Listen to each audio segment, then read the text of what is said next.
ਅੱਜ ਆਪਾਂ ਪਹੁੰਚੇ ਹਾਂ Shri Krishna senior secondary school Mirzapur ਤੇ ਜੋ ਕਿ ਇੱਥੇ ਚੱਲ ਰਿਹਾ ਪ੍ਰੋਗਰਾਮ ਸ਼੍ਰੀ ਕ੍ਰਿਸ਼ਨ ਜਨਮਾਸ਼ਟਮੀ ਦਾ।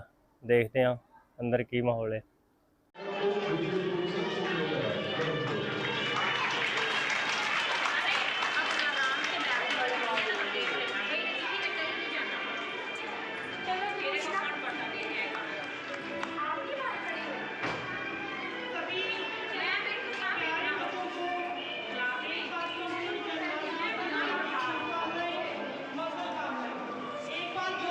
तो आज के दिन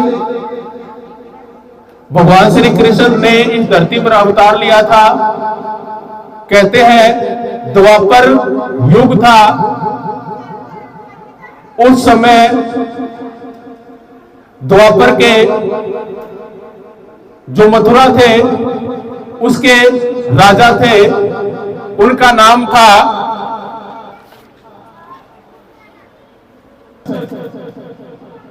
उग्रसेन। वहां के राजा थे, उग्रसेन की पत्नी थी पवन रेखा। तो उग्रसेन का जो बेटा था वो कंस था। कहते हैं कंस एक बहुत ही निर्दयी और पापी किस्म का राजा था। उन्होंने जब बड़ा हुआ तो अपने माता पिता को क्या है कारावास में डाल दिया था।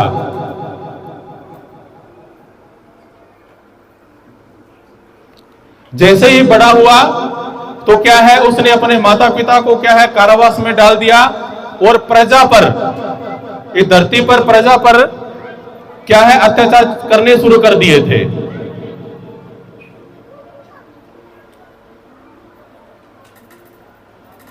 तो होता क्या है, भगवान वसुदेव उस वक्त होते हैं और देवकी जो कि कंस की चचेरी बहन थी, इन दोनों की शादी होती है। और कंस अपनी बहन से बहुत ही प्यार करता था। जब वो शादी होती है तो खुशी खुशी से क्या कहता है कि मैं मेरी बहन को ससुराल तक खुद छोड़ने जाऊंगा। तो वो छोड़ने के लिए रास्ते में जा रहा होता है तो आसमान से एक आकाशवाणी होती है कि ऐ कंस, तू जिस खुशी से अपनी बहन को अपने ससुराल छोड़ने जा रहा है, इसी के गर्भ से जो 8वां पुत्र, 8वां जो लड़का जन्म लेगा वो तेरी मृत्यु का कारण बनेगा। तो कंस वहीं से क्या है रथ को वापस मथुरा की तरफ मोड़ देता है और करता क्या है, वसुदेव और देवकी को क्या है कारावास के अंदर डाल देता है। वो उसी वक्त ही क्या है वसुदेव का वध करना चाहता है, लेकिन देवकी कहती है भैया इसका वध मत करना, जैसे ही मेरे गर्भ से कोई बच्चा जन्म लेगा मैं मेरे हाथ से क्या है तेरे को सौंप दिया करूंगी। इस शर्त पर क्या है वो उसको जिंदा छोड़ता है। इसी प्रकार देवकी की गर्भ से क्या है 7 संतानें जन्म लेती है और कंस क्या करता है उसको पत्थर पर पटक पटक कर उनका सर फोड़ फोड़ कर क्या है उनको मार देता है। फिर क्या होता है, जो धरती पर पाप पड़ता है तो धरती माता क्या है गौ का रूप धारण करके इंद्र देव के पास जाती है और इंद्र देव से कहती है कि मेरे से ये पाप क्या है अब नहीं देखा जा रहा, मेरे से ये पाप नहीं सहा जा रहा, कुछ उपाय करें। तो इंद्र देव भगवान ब्रह्मा के पास जाते हैं, ब्रह्मा शिव जी के पास जाते हैं और सभी मिलकर क्या है भगवान विष्णु के पास क्या है अपनी विनती, अपनी प्रार्थना करते हैं। उस वक्त भगवान विष्णु ये कहते हैं कि मैं एक दिन धरती पर अवतार लूंगा और इस कंस का क्या है खात्मा करूंगा। तो क्या होता है, भादोपद की अष्टमी दिन बुधवार रात को 12 बजे भगवान श्री कृष्ण का जन्म होता है। उस वक्त क्या थे, यहां पर एक और बात आती है। नंद जो थे, जिन्होंने भगवान श्री कृष्ण का पालन पोषण किया था, जब इस बात का पता चलता है कि वसुदेव को कारावास में डाला हुआ है और कंस अपने अत्याचार कर रहा है, तो वो भी इस बात से विचलित हो जाते हैं। तो उनके घर क्या है, इधर से भगवान का जन्म होता है, उधर से क्या है, माता नंद के गर्भ से क्या है, एक लड़की का जन्म होता है।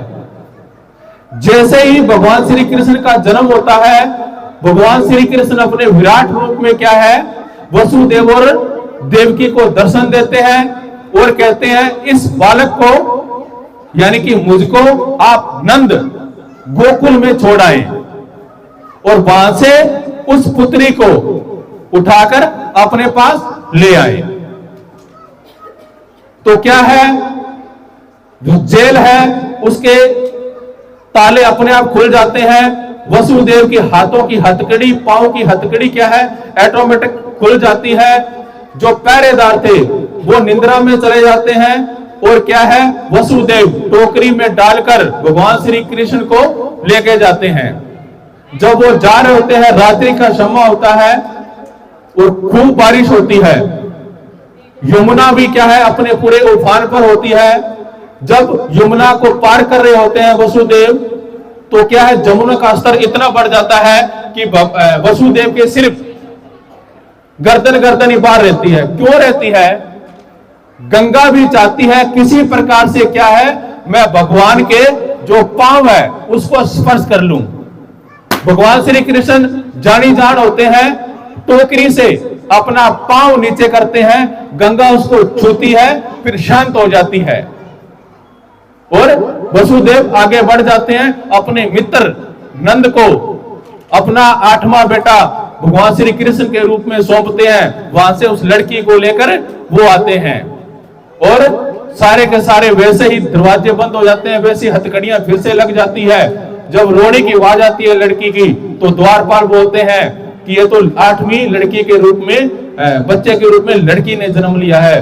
कंस को खबर दी जाती है, कंस आता है और लड़की को मारने लगता है। वो एक माया थी भगवान की रची हुई, वो हाथ से निकलकर क्या है, ऊपर चली जाती है। आज भी एक धारणा है कि जो आसमान में बिजली चमकती है ना, वो उसी ही लड़की का रूप है। आसमान में जो बारिश होती है, बादल कड़कते हैं, कहते हैं वो उस 8वीं लड़की का ही रूप है। इसलिए कहते हैं जब मामा और भांजा इकट्ठे होते हैं तो बारिश में क्या है, उनको अलग कर दिया जाता है कि वो बिजली न पड़ जाए। घर में अगर कांसी का बर्तन होता है तो हम माए क्या होती है, उसको छुपा देती है। कंस कांसी, उनके साथ भी बात जुड़ी हुई है कि कहीं पर वो कंस पर क्या है, बिजली न पड़ जाए। तो इसी प्रकार भगवान श्री कृष्ण का जन्म होता है और वो इसी प्रकार से खेलते खेलते अपनी बाल लीलाएं करते करते बड़े होते हैं। कंस को पता चलता है कि गोकुल के अंदर बालक बड़ा हो रहा है। अनेक प्रकार को, कभी पूतना को भेजता है, कभी कागा राक्षस को भेजता है, कभी एक वो नाग था कालिया नाग, उसको भेजता है। लेकिन भगवान श्री कृष्ण क्या है, अपनी शक्ति से क्या इन सभी राक्षसों को मार देते हैं। और एक दिन ऐसा आता है, भगवान श्री कृष्ण कंस का वध करते हैं और वापस से क्या है, उग्रसेन को मथुरा का राजा बनाते हैं। ये थी भगवान श्री कृष्ण के जीवन के बारे में एक छोटी सी उनका जीवन परिचय। अब मैं